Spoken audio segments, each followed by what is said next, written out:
大家注意看，这个男人太狠了，竟然拿个鱼钩加上破铜烂铁就想钓鱼，看看有没有鱼儿愿意上钩。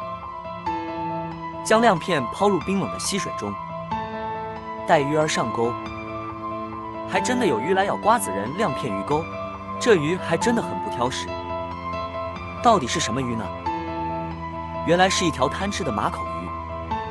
有兴趣的朋友可以来试试看，用瓜子仁亮片钓马口鱼。